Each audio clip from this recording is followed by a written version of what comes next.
I'm just not sure that African Americans truly understand the threat that we're in because of the intersection between the GOP, Republican politics, and white nationalism. I just get the sense that African Americans really don't quite understand that the rights that we hold precious and dear, things like the 13th Amendment, the 14th Amendment, the 15th Amendment, the Civil Rights Act, the Fair Housing Act, the Voting Rights Act, which has already been gutted, these rights and others that we hold dear that give us the right to do just basic things really hang in the balance because of the, again, intersection between the GOP, white nationalism, and white supremacy. It's happening all around us, and yet I don't sense that urgency, that fierce urgency of now that Dr. King talked about. I don't sense it with African Americans. I'm just really concerned. And so I keep sounding the alarm and sounding the alarm. Let's talk about some of the crazy stuff that's going on today in GOP politics as they relate to white nationalism.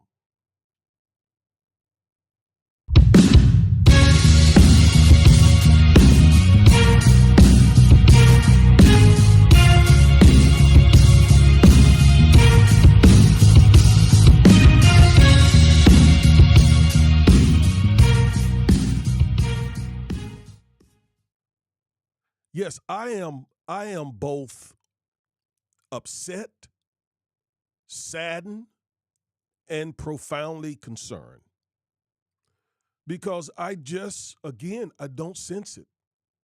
I don't sense that we as a people, African Americans, truly understand what is being done in this nation politically. And I'm talking about in every area of the government. I'm talking about the Supreme Court, the Congress, the White House, state houses, local politics, even churches. I'm not certain that we get it. And so I feel concerned because unless we understand the threat that we're under, see, let me say this. When the Civil War ended, we had that 10-year period called Reconstruction where we were able to get some rights passed. And it was the only reason why we were able to get it passed was because at that time, the Republicans, which was the party that actually worked to free enslaved Africans, the party of Lincoln, the party of true freedom at that time, because the Civil War had just been won in favor of the enslaved Africans and the Union Army, we were able to get the 13th, the 14th, and the 15th Amendments passed. I want you to you got to understand what that means. The 13th Amendment abolished slavery for the most part, with the exception of those who are convicted of a felony, then they basically become a slave again. But for the most part, slavery has been abolished. Then the 14th Amendment gave us citizenship rights. Why was that important? Because Roger Taney, Chief Justice at that time, wrote an opinion in the Dred Scott opinion, where he literally said that Africans have no rights, or anyone whose mother is an African have no rights in America. And shortly after that the worst U.S. Supreme Court opinion ever written, shortly after that opinion, the abolitionists knew, okay, they have basically tied our hands and we're going to have to fight this out. and the first shots of the Civil War were fired from South Carolina. Those amendments to the Constitution, then the 15th Amendment, gave us the right to vote. Those amendments hang in the balance. One of the things the GOP, I talked about this a few weeks ago. I need to just keep saying stuff. One of the things the GOP is trying to do is win a certain number of state houses. Because if they win a certain number of state houses, guess what they can do? They can try to amend the Constitution again. And this time, they could try to put in the Constitution a sort of permanent set of a permanent amendment that protects white supremacy, white nationalism. And they're real close to doing it. They're real close to having the 2/3 of the state houses that they need to try to amend the U.S. Constitution. Most African Americans don't even know that that's what's going on. But this thing is being fought not only on the state level, but on the national level. Listen, they have 6 U.S. Supreme Court justices on the courts, on SCOTUS, on the U.S. Supreme Court. They have basically a supermajority. They can basically do whatever they want to do. 6 versus 3. There's nothing the progressives can do. Those who tend to be in favor of racial justice, there's nothing that they can do. Nothing. Nothing. Absolutely nothing. We got the Brown versus Board of Education decision in the mid-50s. I'm telling you that the GOP want to overturn Brown. They want to overturn Brown. And Brown is sort of the bedrock. It overturned Plessy v. Ferguson that talked about, that mandated equal, separate but equal. Brown basically got rid of segregation, called it inherently evil, and what the GOP wants to do is they want to get rid of Brown. They want to overturn Brown. Man, we are still fighting that civil war that I just talked about. We're still fighting that.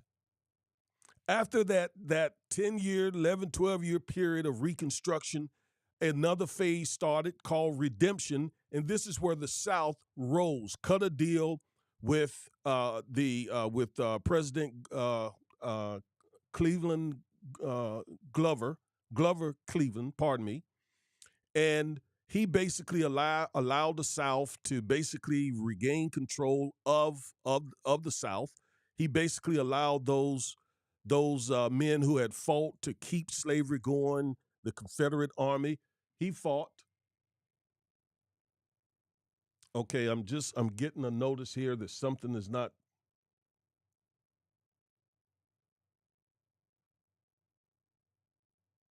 Looks like we're not showing on YouTube. Okay, whatever. That's going to have to be okay. I'll just upload the video after this. But the men who fought in the Confederate War to keep slavery going, they regained the South. And they implemented black code laws. They implemented Jim Crow, right? They, as a result of them doing that, this Reconstruction legislature, Congress, was able to pass the Civil Rights Act of 1871, which is also known as the Ku Klux Klan Act. And believe it or not, every day, my law firm uses the Ku Klux Klan Act, the Civil Rights Act of 1871, to fight for racial justice. We still use that law to this day. The GOP want to gut it. They want to gut other laws that, again, protect our precious rights, folks. This is why this is so serious. I know this because I'm an attorney, because I know the law, because I've been in this space for 20 years. And I'm telling you, we are in a serious battle, and that battle has increased.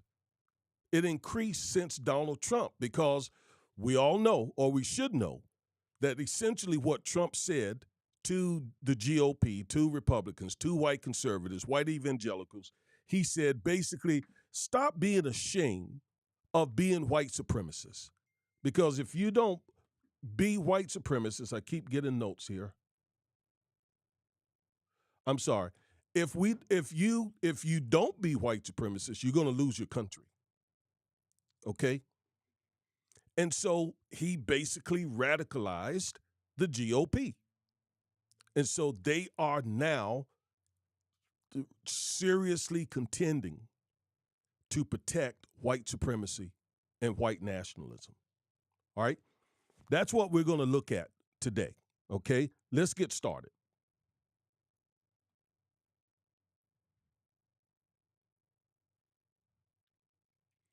All right, the dangerous intersection of Republican politics and white nationalism. I think a very good place to start is by defining what white nationalism is. Get your pencil, get your phone, take a snapshot, okay? Look at this. Look at this definition. I need you to understand what this says. I need you to understand what this says. All right, here we go. White nationalism, a political ideology that advocates for a nation or state composed solely of people of European descent. White nationalists believe that white people are under threat from immigration. How much talk do you hear about immigration? How much talk do you, as a matter of fact, Donald Trump came down the escalator to announce his candidacy, basically saying that Mexicans were murderers and rapists. And then he began, you may have forgotten a lot of this stuff, then he began to implement all types of anti-immigration policy and began to say all types of anti-immigration rhetoric. You remember he even banned Muslims from coming in this country. So let's go back. I got receipts. We got trolls up here saying that this is hilarious and what it is not. This is truthful. This is facts. This is history. Okay. A political ideology that advocates for a nation or state composed solely of people of European descent. This is important because about 20 years ago, a man by the name of Pat Buchanan, some of you may not even be old enough to remember Pat Buchanan, but Pat Buchanan began to talk about how the West was being overtaken by people of color. And he began to hit Pat Buchanan was a journalist. He's pretty old now. I haven't seen him probably a decade, but his books are out there. His rhetoric is out there. And basically what Pat Buchanan said to white people here in America is, we're losing our country. They're taking over. You got people, you got the Mexicans coming up the south border. You got blacks coming in from everywhere. You remember Donald Trump called African nations where we are from, black folks, he called them S-hole nations. He said everybody in Haiti has AIDS, okay? We're talking about a blatant white supremacist, a blatant white supremacist who got about 70, 80% of the white vote here in this country. A blatant white. I can't even list all the things that Trump did to blatantly exhibit his white supremacy. All right? So people like Pat Buchanan begin to sow the seed, begin to start telling whites that you are being replaced. You are losing your nation. You are going to be powerless in your own country. And then guess what happens? That really, really, really made folks go bonkers. Obama was elected president. That, in their minds, proved that Pat Buchanan and those other fearmongers are correct. A black man with the name of Barack Hussein Obama. Barack Hussein Obama was elected president. What did that say to them? Oh my God, it is true. We are losing this nation. We have lost this nation. We must get busy, and we must get busy now. And so they said, who can we turn to? And there was a man who supposedly has billions, a man who told the first black president that he was a illegitimate president, that he was not born in this country, that he's truly not an American. Spent 6 years floating those lies, okay? They found their man. They found a man who has no morality, no principles. He will say and do anything. Now, this is the same party. Look, I'm 61 years old. I've been around a while, okay? I have been a Democrat. I was a Republican. I have voted for Republicans. I'm now independent. That's why I know these trolls. I know what I'm talking about. I went to one of the most conservative law schools in the country, okay? Regent School of Law, founded by Pat Robertson, okay? I was a card-carrying Republican for 20 years. I know what I'm talking about. I know what they're doing. I know what they're doing. I'm giving you their playbook. Because even when I was a Republican because my faith calls me to take a very strong and principled stand against abortion. Okay, I mean I'm a very dedicated Christian, so I and a Pentecostal Christian at that. So there are certain things I just don't agree with, and that's why today I'm neither Democrat or Republican. By the way, just for you trolls, I'm neither. But even when I was a Republican, I would not sell out. They tried to get me to. They tried to get me to sell out. I would not sell out. I would not, because I am not going to support white supremacy, white nationalism. I'm not going to do that. I know I'm from the South. I can connect my history. I've done my family research. My family was enslaved in North Carolina, and my paternal family was enslaved in Georgia. My great-great-grandfather, Thomas Williams, and his wife, my great-great-grandmother, Emily Williams, were slaves on the William Plantation. The William Plantation was overseen or owned by Captain David Henry Williams, who was a captain in the Confederate Army. Okay?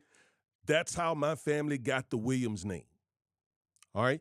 I know my history. I know what I'm talking about here. I know exactly what I'm talking about.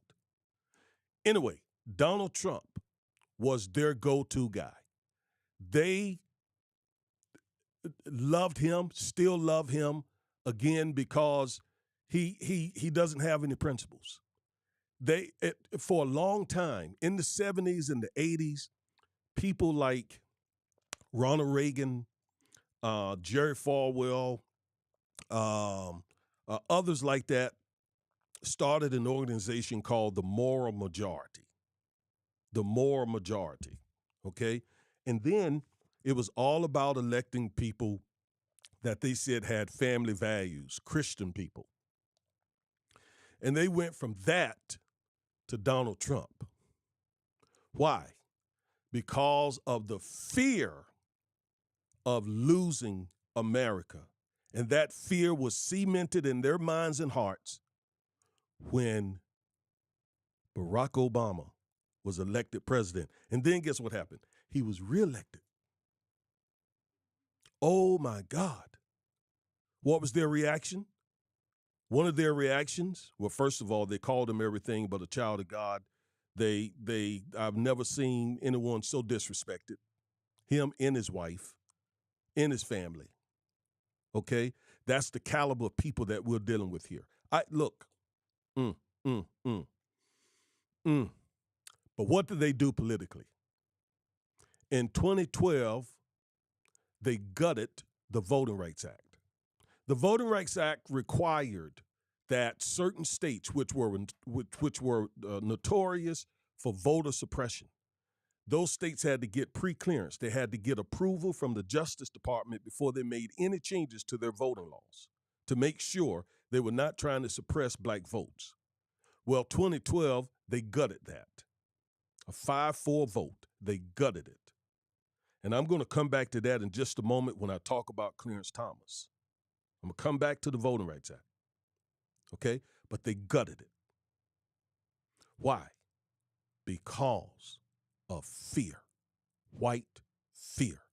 I haven't read Roland Martin's book yet, but that's what he's talking about in that book. And I strongly suggest you get it. I got a book coming out soon entitled White First. White First.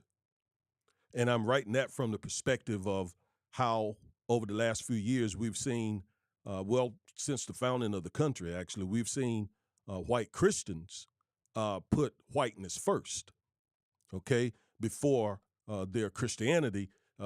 Race trumped their Christianity. So I'm writing a book now entitled White First. Roland Martin has a book out, White Fear. There's another good book out there, White Fragility. This is what we're dealing with. So Donald Trump basically is white backlash. And they didn't, they completely flipped on this moral majority. We want a Christian leader. We want a moral person. We want somebody who has strong family values and so forth. They threw all that to the wind and said, give us the guy who's been married multiple times, who admitted to doing all kinds of things. Oh my God. Who is on the record being racist, who was sued in the 70s for discriminating against black people. I could go on and on and on. They completely flipped and voted for this guy and support him even to this day. He's probably going to be their nominee again, despite being impeached twice, despite having 34 felony charges and more coming, most likely. Despite all of that and all the other stuff that he did, they're probably going to go with him again. Why? White fear, white first, white fragility. Okay? White fear, white first, white fragility. All right? Now, let's go back. White nationalism, a political ideology that advocates for a nation or state composed solely of people of European descent. White nationalists believe that white people are under threat from immigration, multiculturalism, globalization, and that they need to preserve their racial and cultural identity in order to survive. They may also promote the ideal of voluntary segregation, where different racial groups live separately, one from another. Didn't we just hear Marjorie Taylor Greene just recently say that blue and red states should separate? This is pure white nationalism that we're seeing dominating the GOP. These are facts. I don't care about somebody talking about it's hilarious. These are facts. Those pesky little things called facts, right? Just facts, because these folks are not trying to hide it anymore. They used to try to hide it. They are not trying to hide it anymore. Trump said, don't be ashamed.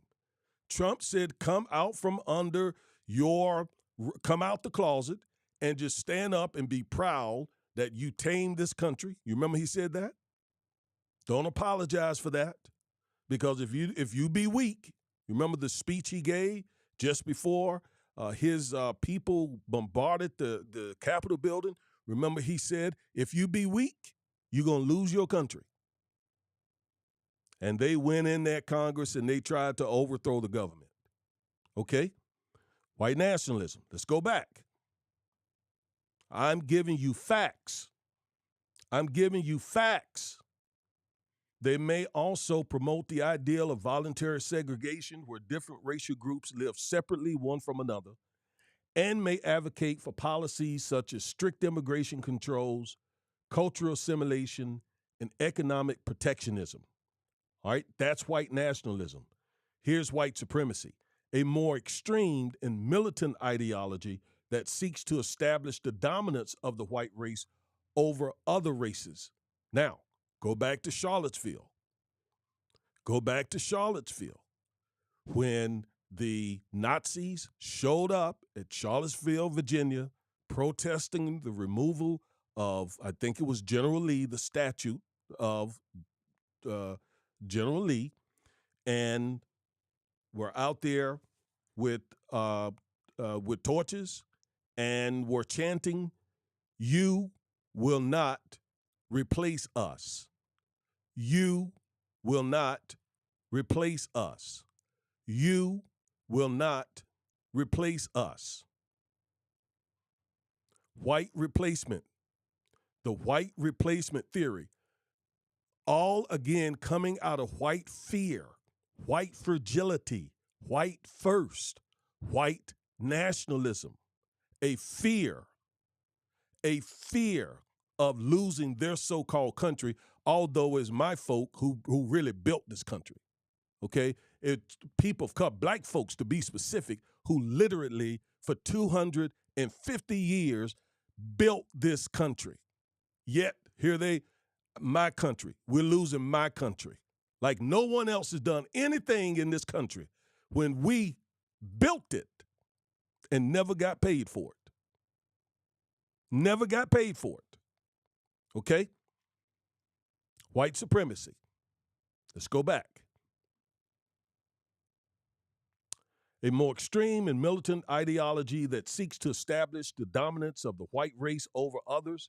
White supremacists believe that white people are inherently superior to people of other races and that they have a right to dominate and control non-white populations. They may also promote the ideal of forced segregation, where different racial groups are forcibly separated from one another, and may advocate for policies such as racial purity, eugenics, to achieve their goals. I want you to see here that what we're dealing with is a hybrid of white nationalism and white supremacy. We see it with our own eyes. January 6th, Charlottesville. And by the way, what did Trump say following Charlottesville? He called the Nazis very fine people. He called them very fine people. Nazis. People who hate people. People who are full of hate because of their skin color. He called them very fine people. Remember, there was a young white woman out there, and by the way, not all whites buy into this. Not all whites buy into white supremacy. Not all whites are ruled by white fear, fragility, and first. Not all whites. You look back over the history of this country, there were some tremendous, Thaddeus Stevens come to mind, who John Brown comes to mind, who stood shoulder to shoulder with black folks on the principle of everyone is equal in God's sight. And slavery is horrible, horrendous. There were white people who took that stand and who died to end slavery. So not all white people are that way. That is definitely not what I'm saying. But enough of them are that they are right now speaking loudly for white society in this country. Okay? So we're dealing with both with a strain a virulent strain of white supremacy and also white nationalism. And this is not necessarily a Christian broadcast, but white Christianity, white Christian nationalism as well. And that's where there's the belief that America is this Christian country, that God created America, that you see that as well. All right, let's move on, because I want to show you how this is actually playing out on a weekly and daily basis. All right, let's go. Let's start with the now fired Tucker Carlson. Here's something Tucker said. Tucker said, a couple of weeks ago, I was watching video of people fighting on the street in Washington. A group of Trump guys surrounded an Antifa kid and started pounding the living blank out of him. It was 3 against 1 at least. Jumping a guy like that is dishonorable, obviously. It's not how white men fight. When I read that, let me just stop there when he said it's not how white men fight. I had to laugh. It's not how white men fight. How many white men showed up, drug a 14-year-old boy out of his bed at midnight and lynched him? Talking about Emmett Till. How many men did that? How many white men did that? How many white men surrounded and shot Ahmaud Arbery to death? How many did that? I believe it was 3, right? Right? How many Emmett Till? At least 2, right? And they forced a black guy to even participate.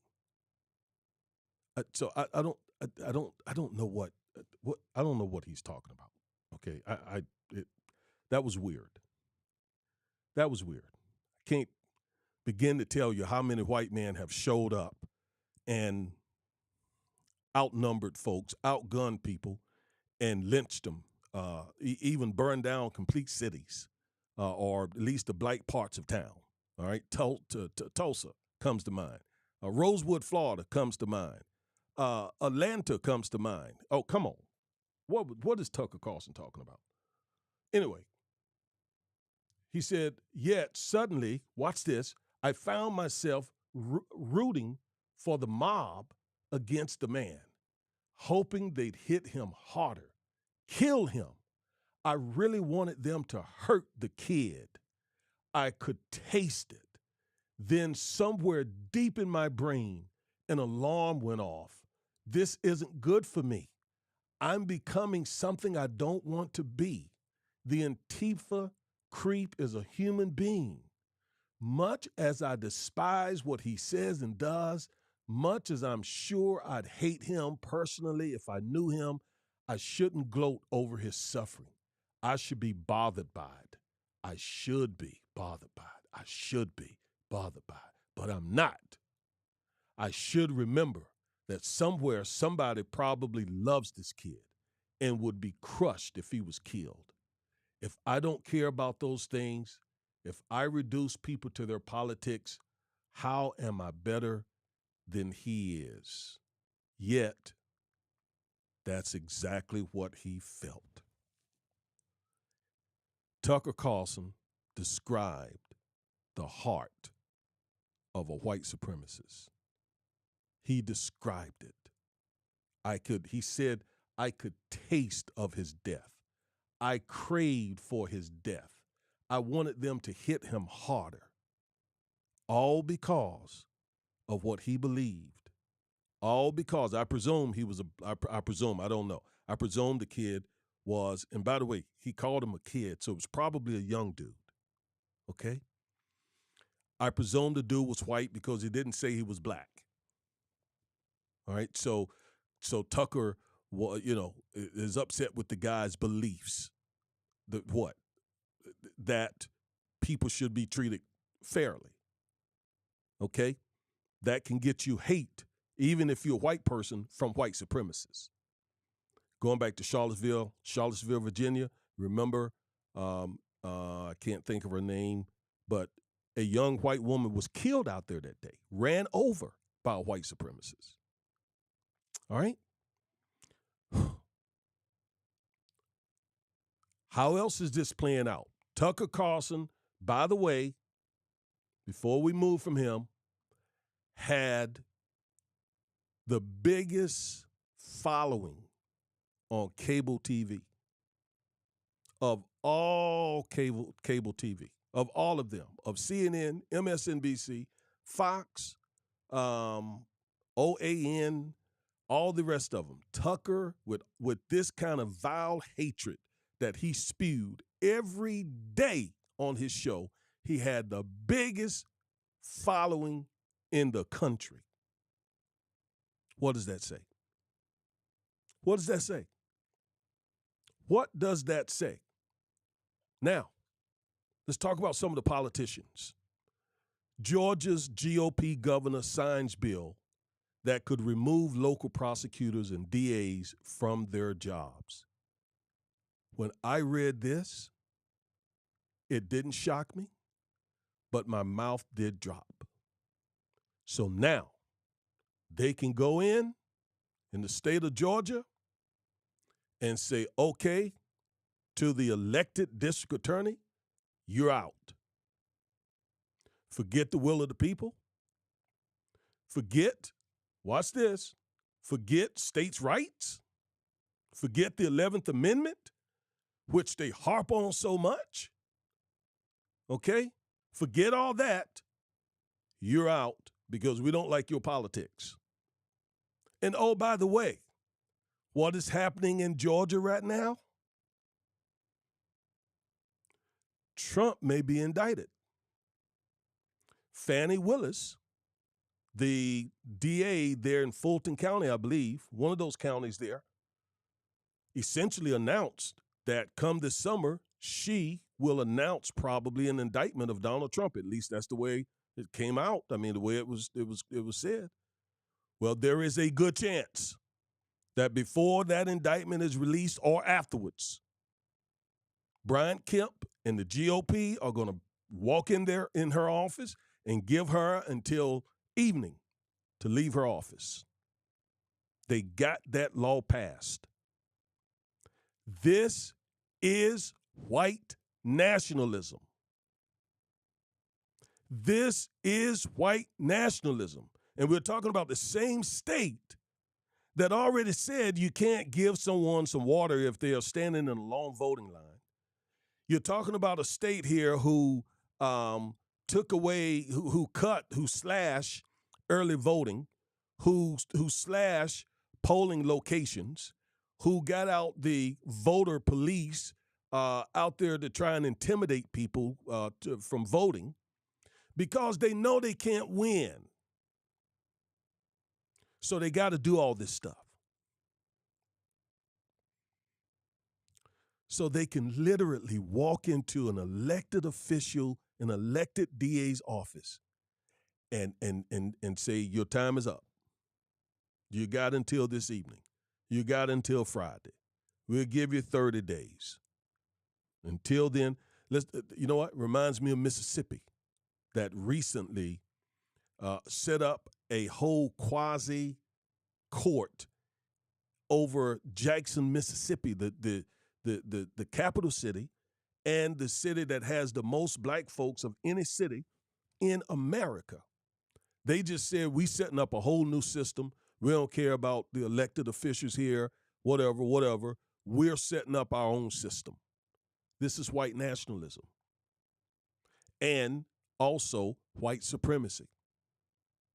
Because there are people who will enforce this stuff violently, virulently. Okay? These are facts. These are facts. I'm not making any of this up.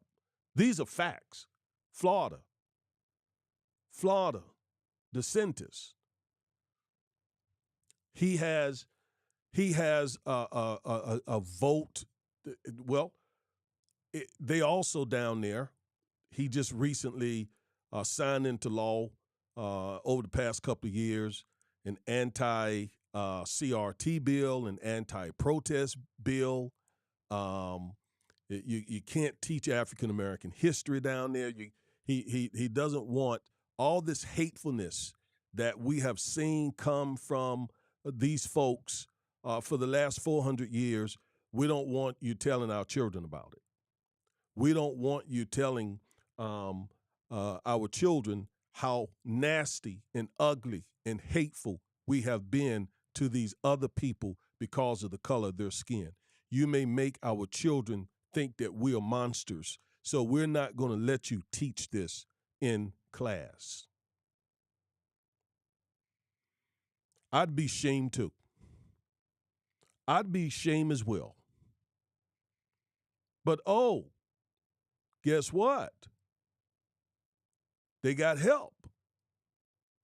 They got help. Mark Robinson, Lieutenant Governor of North Carolina, my home state. Mark Robinson is running for the governorship in the state of North Carolina. I don't know this guy that well, and I understand he's a Christian man, and I'm a Christian man. So I'm sure there are some things that we do agree on, but I strongly oppose him becoming governor because Mr. Robinson seems to be willing to say anything to cozy up to white conservatives. And like I said, even when I was a card-carrying member of the Republican Party, I would not sell out. I'm not calling Mr. Robinson a sellout. The man may just sincerely believe what he believes. But he said something that is just totally bizarre. It is bizarre. I want you to hear it for yourself. I'm going to try to play it here. Let me see if I can get it to play. There are some people that were talking about reparations in this country. They wanted reparations.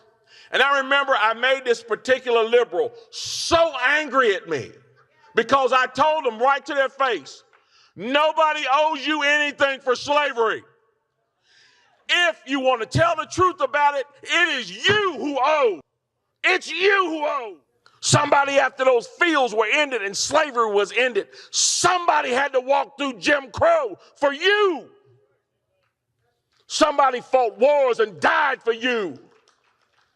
Somebody lived less than because they didn't have what you have, and they did it for you. There are people in their graves right now, and they are there because they were willing to stand up and fight for you. Those folks on the Edmund Pettus Bridge carrying American flags, take that Colin Kaepernick, living in a society that he could scarcely acknowledge, something that he has never known, living with a bigotry that none of us can imagine. Carried American flags on that bridge. And when they were hit upside the head with nightsticks and shot with water hoses and knocked to the ground, they got up and picked those flags up and they did it for you. Nobody owes you anything. If anybody owes, it's you. Because you've been the benefactor of freedom. You are the one that owes. That is, and I'm being kind, that is bizarre. That is bizarre. Let me go a little further. That's asinine. As best as I can understand what this man is saying, even if you don't agree with reparations, which I do, I strongly believe that African Americans are owed reparations. I remember my first year of law school. I was sitting in a class called torts. Torts is a class where you learn about personal injury stuff, where you learn about the doctrine of negligence, where you learn about how under the law, if you injure someone negligently, and even if you injure, this is not covered in the torts class, but there's also law that says if you intentionally injure someone, then you should compensate them. You should put them back where you found them, in the same place that you found them. Okay? And I raised my hand in that class. And this was again at Pat Robinson's law school, Regent University Law School, okay? Where I was just a few blacks in the class, and everybody there were mostly white, very conservative people. Very conservative people. But I didn't care, all right? I raised my hand and I said, then what is the problem with reparations? If the law says that a person should put somebody back where they were economically when you found them because of your negligent action or your intentional action, then what is the problem with reparations? And you would have thought that I stood up and just cussed everybody out, the reaction that I got. Okay? I mean, the class just boo, ooh, ooh, ooh, ooh. I didn't care. I didn't care. So what? I knew they were going to react that way. But this is supposed to be a Christian law school. This is supposed to be a Christian law school. Even the Bible says that folks were to give restitution when they harm someone. We see it every day when I represent some folks in the criminal court system. The judge will order them, you give this person, your victim, you give them restitution. You pay for that car, you pay for this, you pay for that. You damaged it, you did that in the commission of your crime, you restore them. But not when it comes to black folks. The Japanese got it. Even some of the slave owners got reparations.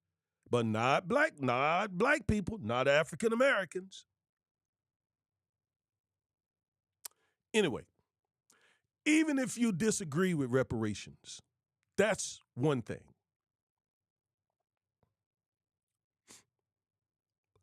But to go further and say the descendants of slaves should pay, as best as I can understand it, should pay their ancestors for enduring slavery is, I almost said stupid, but I'm trying to be respectful to this guy. It is twisted. It's bizarre. And that's what I think he's saying. He's saying you should be the one paying. They did it for you. They did it for you. So who is he has to be talking about the people who endured slavery and Jim Crow. So he's saying the descendants of those people should pay their ancestors for enduring slavery and Jim Crow.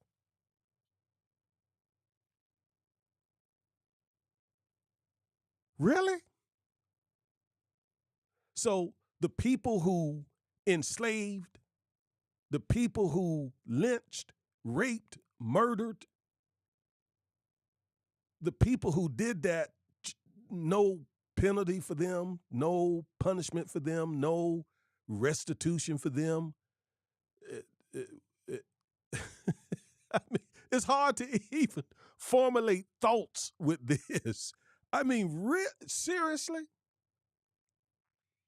And this is the man who's running to be the governor of North Carolina, and he might win. He may win. And while we're talking about North Carolina, while I got North Carolina on the mind, on my brain, North Carolina did something else recently.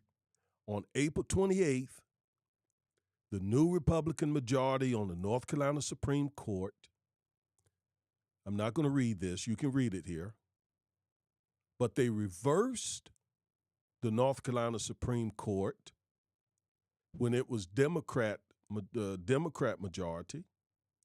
The Democrat majority said that the voting maps of the GOP-controlled state house was basically racial gerrymandering. That is, they carved the maps up to give the GOP an advantage. The Democrat control, at that time it was Democrat control. It was an African-American woman who was Chief Justice, actually, and she stepped down to run for the Senate. I believe she stepped down. Maybe she lost. I don't know. I haven't been keeping up with the intricacies of North Carolina politics. But anyway, the North Carolina Supreme Court shifted back from Democrat control to Republican control. And the Republican-controlled North Carolina Supreme Court said, basically, that we're going to disregard what our Democrat-controlled colleagues did by finding these maps to be racial gerrymandering, and we're going to put them back in place, which now gives the GOP the political and racial advantage in North Carolina. They just flipped it.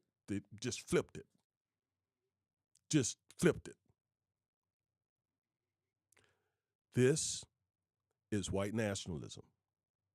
Mark Robinson is running for office so that he can help ensure that this white nationalist agenda is protected. Now tell me this. Help me understand this. If you want to comment on something, you all, help me understand why Mark Robinson is trying to protect white nationalism. He's not white.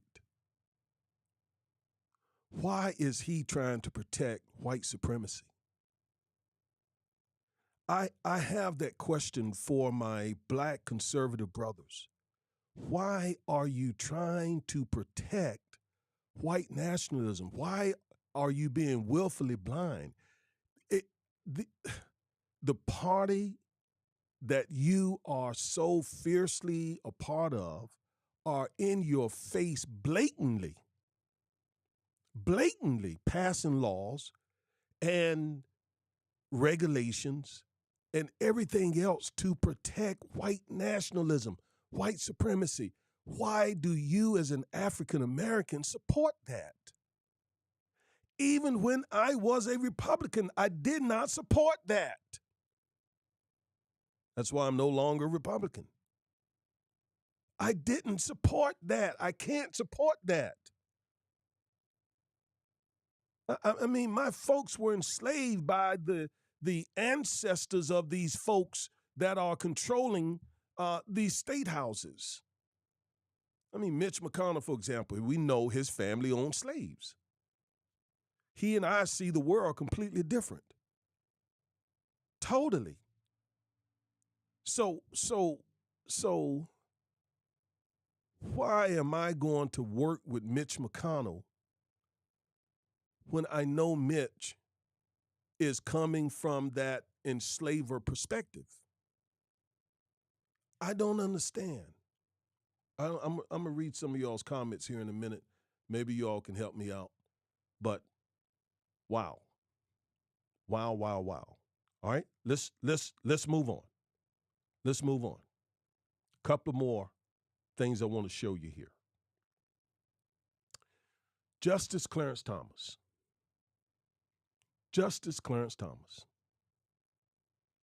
took Justice Thurgood Marshall's seat, was nominated by the first Bush president, not the son, but the father.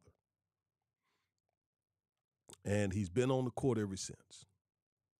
I remember the tumultuous confirmation hearing that he had. It was really, really, really an ugly process for everybody involved, Anita Hill and him. Okay, it was ugly. It got ugly. And as a licensed attorney, let me say this, as a licensed attorney, I have ethical rules that prevent me from speaking disparagingly against a judge. So I'm not going to do that. I'm just going to give you the facts or the alleged facts. Okay? Because this is bothersome. This is very, very, very bothersome. What has come out in recent weeks about Justice Thomas. But I'm not going to conclude that he has done anything unethical. In fact, they don't have ethics. Like I have ethics as a little local lawyer here in Texas, but the highest court, those 9 people, from my understanding, they don't have a code of canon of a code of ethics. Okay, they don't have that they have to abide by, from what I understand. All right. So that said, let's go back to what Justice Thomas allegedly did between him and his wife. Very big deal. Let's see here. Conservative judicial activist Leonard Leo. He is or was, he's over several nonprofits. He's, I think he's an attorney. He is, was at least one time, or still may be, over or affiliated with the Federalist Society. He arranged for the wife of Supreme Court Justice Clarence Thomas, Jenny Thomas, to be paid tens of thousands of dollars for consulting work just over a decade ago, specifying that her name be left off billing paperwork, according to documents reviewed by the Washington Post in December 2012. Remember 2012. Remember that year. I'm coming back to it. The Judicial Education Project submitted an amicus brief, that is a document or brief that people who are not really involved in a case can submit to the Supreme Court on important cases. Now notice what his organization submitted an amicus brief on. Shelby County versus Holder, a case challenging a landmark civil rights law, that would be the Voting Rights Act, aimed at protecting minority voters. So here, let me simplify that. This is so troublesome for me. The 15th Amendment, which says the right to vote shall not be abridged. It was specifically passed for the newly freed African American citizens. They couldn't vote, and so the Congress, during Reconstruction, added the 15th Amendment to the Constitution. But it wasn't enforceable. It was just an amendment. So Congress also passed 100 years later the Voting Rights Act to give some teeth to the 15th Amendment. Because despite the 15th Amendment, states like Georgia and Louisiana and North Carolina and South Carolina and Alabama, they, despite the 15th Amendment, put all types of hurdles in front of black folks to vote. We have seen the marches, the march across Edmund Pettus Bridge that Mark Robinson talked about. We have seen people getting beat up, water hoses being let loose on them, dogs being let loose on them. All of that, a lot of it had to do with the right to vote.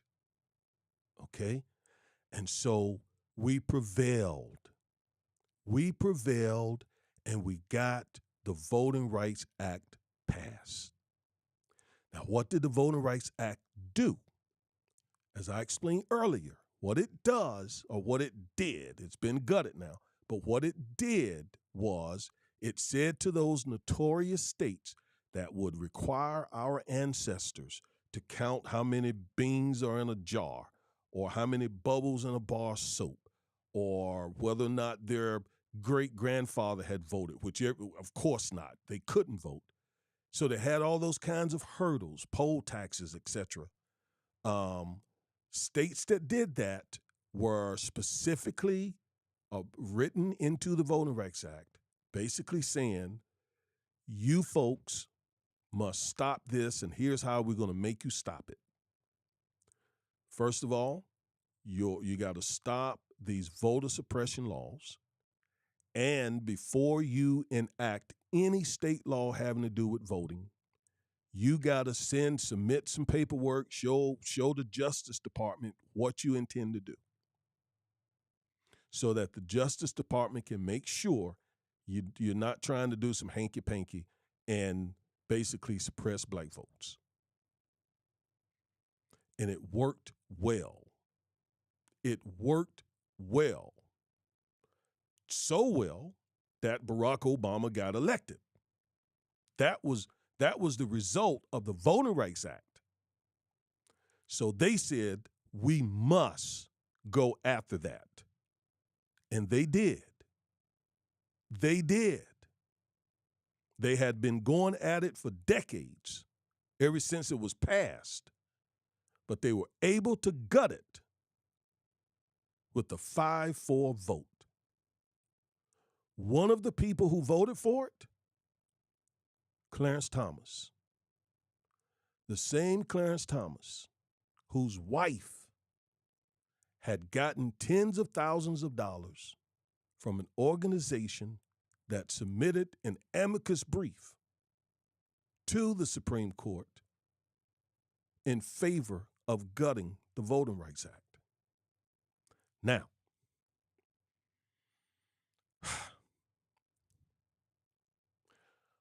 all right, just to be fair, I don't know if Clarence Thomas knew his wife got the money. I don't know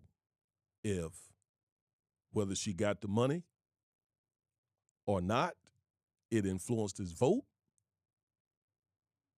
I don't know. I do know this. There is not a lot that goes on in my house that my wife does or that I do that the other doesn't know about. I also know that a whole lot of what we do, we discuss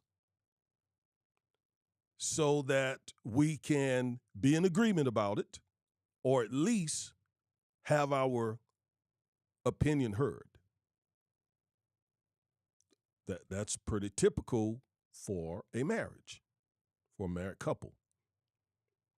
So I'm not saying that Leo Leonard bought Clarence. I'm not saying that, for the record. I just put it out there, and you come to the conclusion that you want to come to. you come to the conclusion that you want to. But it really bothers me that a son of the South from Georgia, an African-American man, first of all, voted to gut the Voting Rights Act.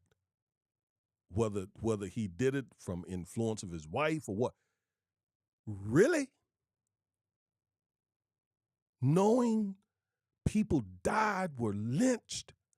I think of the 3 young men, Swerner, Cheney, Goodman, who were murdered because they were trying to get black folks registered to vote. I think of the Freedom Riders when they rode through the South, getting beat, whites and blacks, trying to get black folks registered to vote. And a black man from the South is going to vote to gut it?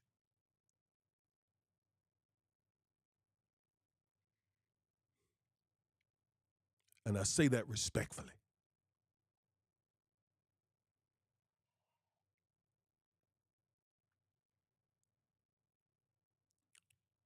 Let's come here to my home state. No, know what happened there. But I to my home state here. Sorry about that. You saw my green screen. Let me just see what's going on. My home state here. Okay, it doesn't look like I'm gonna be able to go back to that. But that's okay. All right, just stay with me here. Just stay with me. Just stay with me. Stay with me. Okay. All right. So I was going to go. My iPad has gone out. So let me just tell you what I was going to show you. I was going to show you Greg Abbott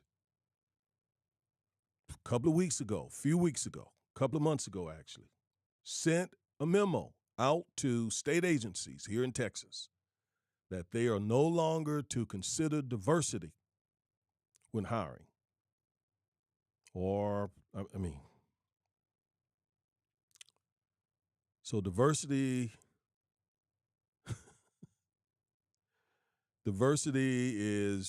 is now one of the scapegoats. No inclusion. Okay? Just merit. Let me tell you why I have an issue with that.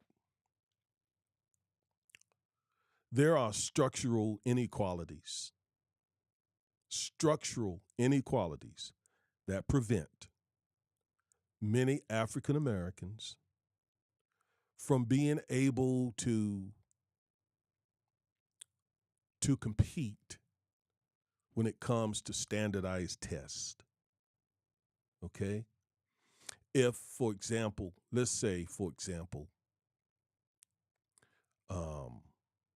you descended from slavery, as did I, and your great-great-grandfather was a slave. His son, your grandfather, was a sharecropper. They couldn't go to school. They had to work all the time. That's all they no school. Got to go to work. Drop out second, third grade. That's your great-grandfather. And then your grandfather. He too. No work. No school. Just work.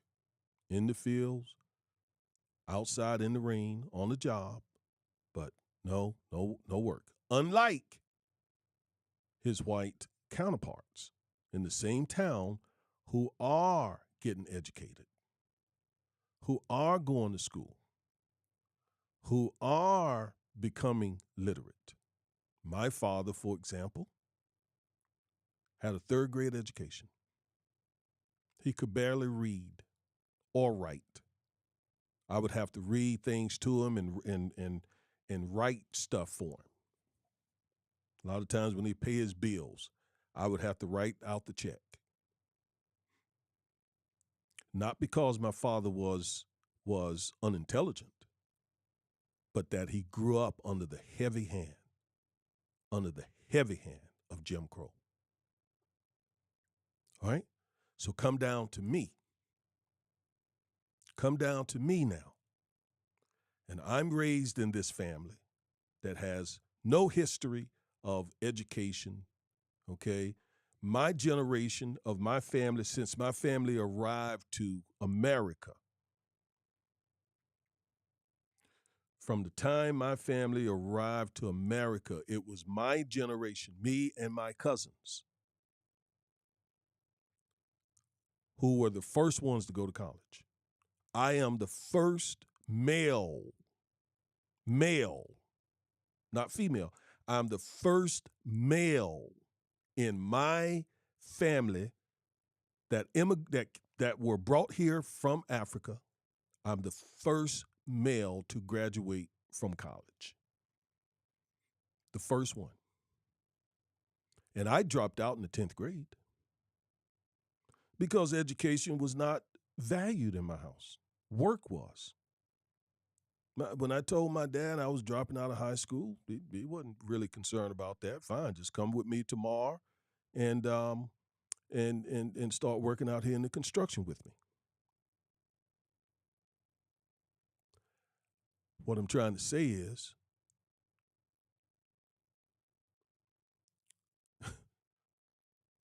it's kind of difficult to even explain to you.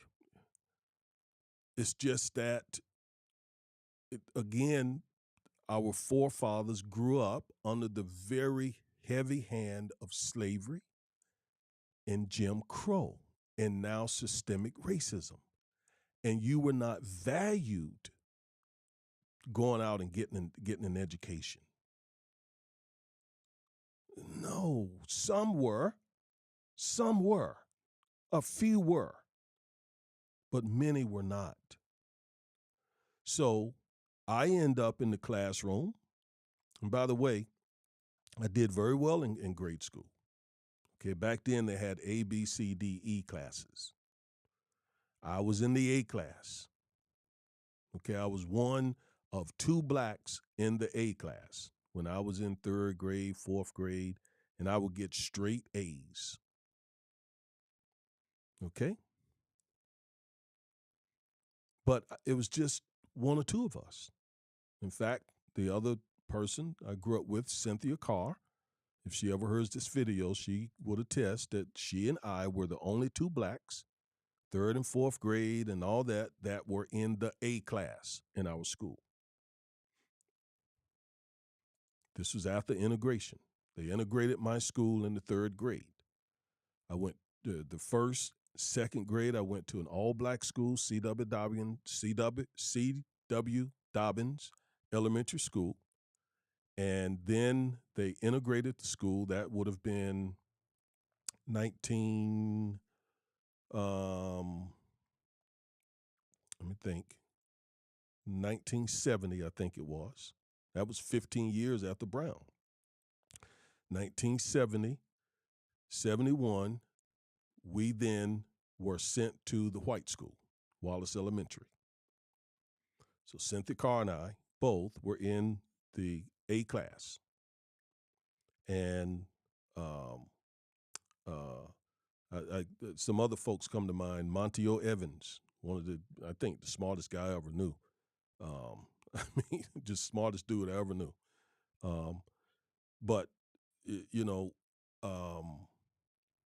so education was not a big thing, because we were told our value as black folks was working. Just work. And I remember that attitude was still prevalent when I taught high school. I taught high school chemistry.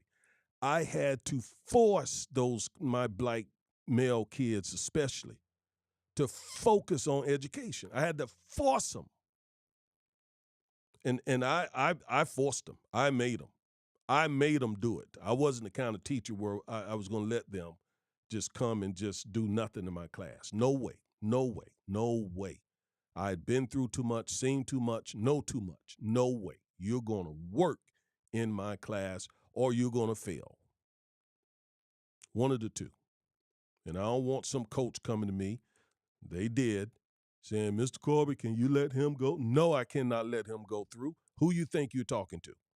You don't know who you're talking to. I'm here for this young man. I'm here to drill education in this young man. Remember, I wrote part of the reason why I wrote a book entitled Education and Justice, How Public Schools Fail African-American Males. That's why I wish I had a copy of it right here. That's why I wrote that book. Because of what I saw in the public school system, both from the kids and from the system, the kids and their parents. I said all that to say, now take that kid whose great-great-grandparents, grandparents, great-grandparents, parents, uncles, aunts, all that, grew up in the country somewhere. School was not a priority. Work was a priority. Now set that same kid beside a white kid whose great-great-grandparents were, slave owners. Great-grandparents were business owners. Grandparents owned the pharmacy or owned the drugstore or something.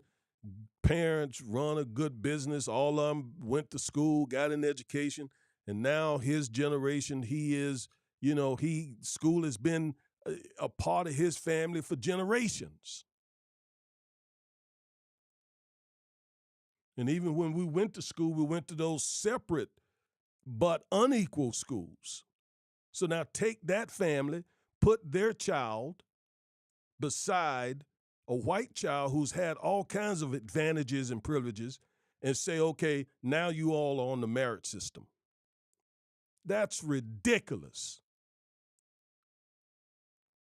It's not that we're unintelligent, it's that there has been all types of hurdles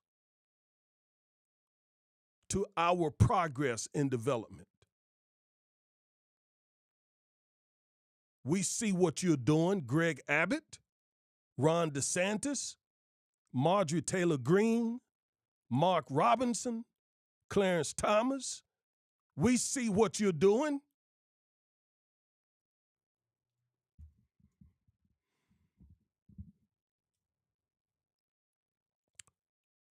So Greg Abbott got rid of diversity and inclusion in the state of Texas, like so many other states.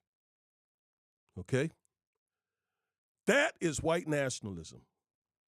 And the GOP and white nationalism has intersected in a big time way, in a blatant way. They don't even care if you know about it. They don't care if you see it. Who cares? Call us a racist. You call us what you want to call us. Their attitude is, we're gonna fight for white nationalism. We're going to fight for white supremacy. Call us what you want. Our leader has told us that we should fight and not be ashamed. We should fight. Our leader, Donald Trump, has told us what to do, and we are going to follow his orders. That's what we're up against, folks. When these folks talk about making America great again, they want to take it back to the days when I was a child, where black folks knew their place. When black people knew their place in America. That's what they're talking about, making America great again. What else can they be talking about? America has never been great for black people. Never.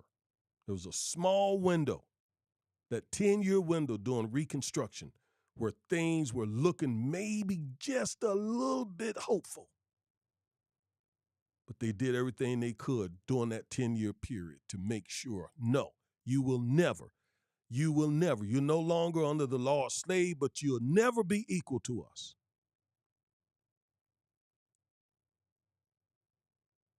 Now, what I've given you today is just the facts and the truth. You may not like it. You may not like it. But I can back it up. I can back every bit of it up. It's easy to show you what these last 400 years have been like for us. It explains why, after 400 years, we still own less than 3% of this nation's wealth.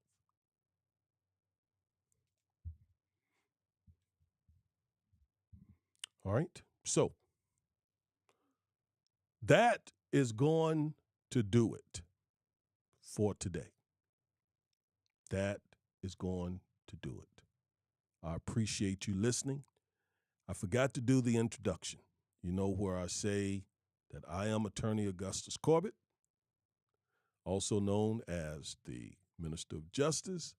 And Chloe, by the way, she's been away for 3 weeks. I hope she's back next week. She's been moving, and son got married and so forth. But anyway, let me just do that introduction.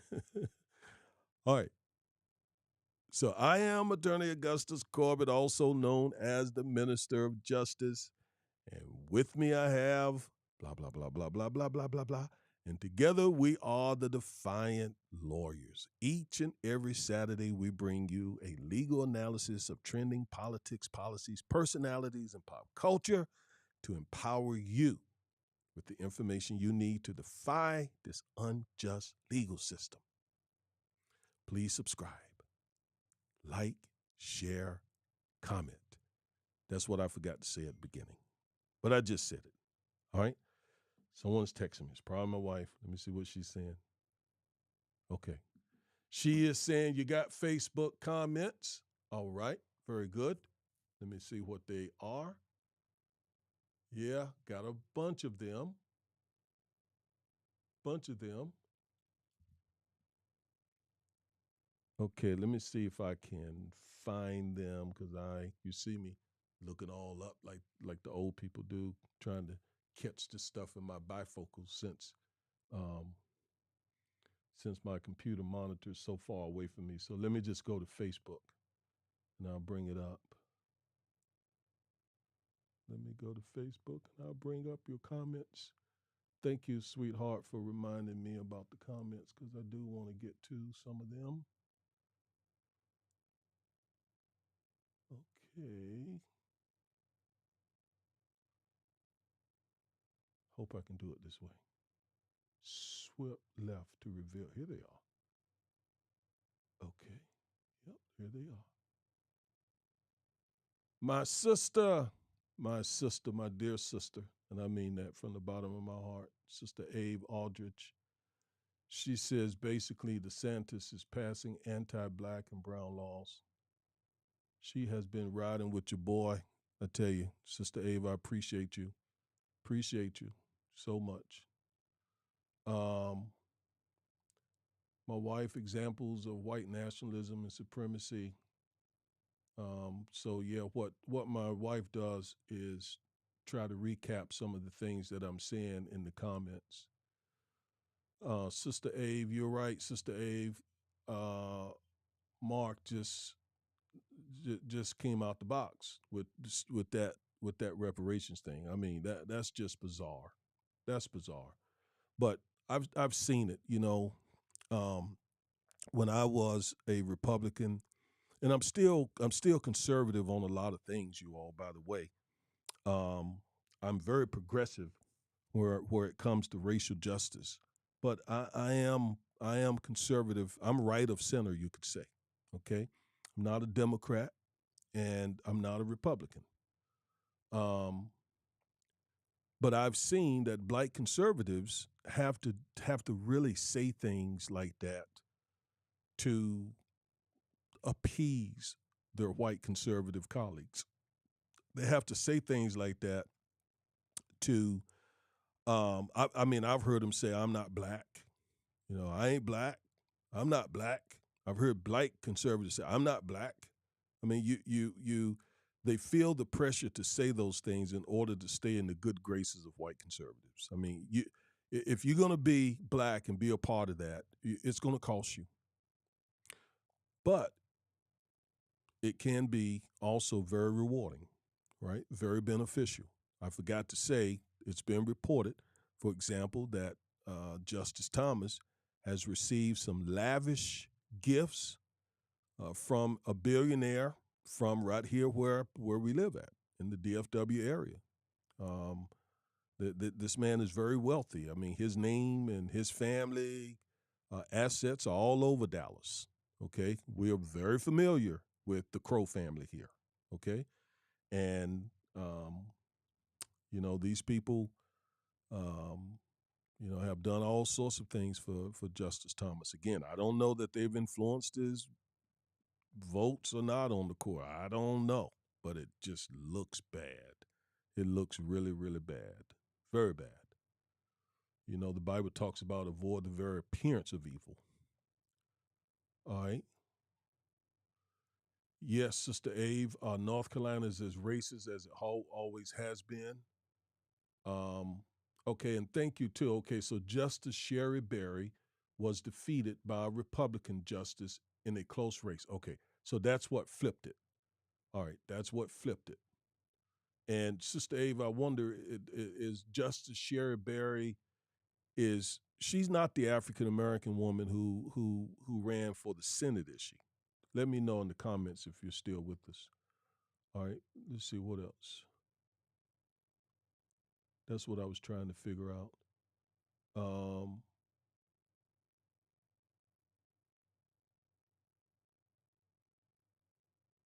okay, I think I got to most of the comments. But thank you for those comments, you all. Thank you for riding with your boy here today, and appreciate it. I appreciate it. I appreciate it. You know what? We just got to be straight up about what's going on. Just gotta tell the truth, and hopefully, we will get the message out to enough people, who can stop this tidal wave, this tsunami of white nationalism that I see coming.